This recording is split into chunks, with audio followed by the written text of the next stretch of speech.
நற்செய்தி வாசகம். இன்று உங்களுக்காக மீட்பர் பிறந்திருக்கிறார். லூக்கா எழுதிய தூய நற்செய்தியிலிருந்து வாசகம். அதிகாரம் 2, இறை திருவசனங்கள் 1 முதல் 14 முடிய. அக்காலத்தில் அகுஸ்து சீசர் தம் பேரரசு முழுவதும் மக்கள் தொகையை கணக்கிடுமாறு கட்டளை பிறப்பித்தார். அதன்படி சிறிய நாட்டில் குரேனியு என்பவர் ஆளுநராய் இருந்தபோது முதன்முறையாக மக்கள் தொகை கணக்கிடப்பட்டது. தம் பெயரை பதிவு செய்ய அனைவரும் அவரவர் ஊருக்கு சென்றனர். தாவீதின் வழிமரபினரான யோசேப்பும் தமக்கு மன ஒப்பந்தமான மரியாவோடு பெயரை பதிவு செய்ய கலிலேயாவிலுள்ள நாசரேத்து ஊரிலிருந்து யூதேயாவிலுள்ள பெத்லஹேம் என்ற தாவீதின் ஊருக்கு சென்றார். மரியா கருவுற்றிருந்தார். அவர்கள் அங்கு இருந்தபொழுது மரியாவுக்கு பேறுகாலம் வந்தது. மரியா தம் தலைமகனை பெற்றெடுத்தார். விடுதியில் அவர்களுக்கு இடம் கிடைக்கவில்லை.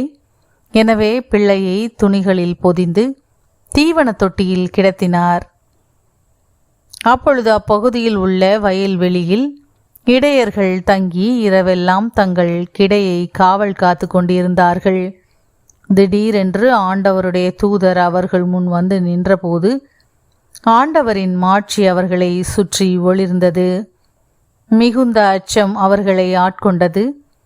வானதூதர் அவர்களிடம், அஞ்சாதீர்கள், இதோ எல்லா மக்களுக்கும் பெரும் மகிழ்ச்சியூட்டும் நற்செய்தியை உங்களுக்கு அறிவிக்கிறேன்.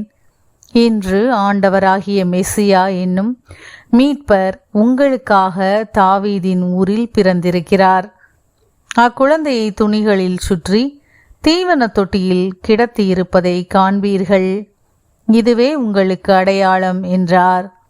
உடனே விண்ணக தூதர் பேரணி அந்த தூதருடன் சேர்ந்து, உன்னதத்தில் கடவுளுக்கு மாட்சி உரித்தாகுக, உலகில் அவருக்கு உகந்தோருக்கு அமைதி உண்டாகுக என்று கடவுளை புகழ்ந்தது.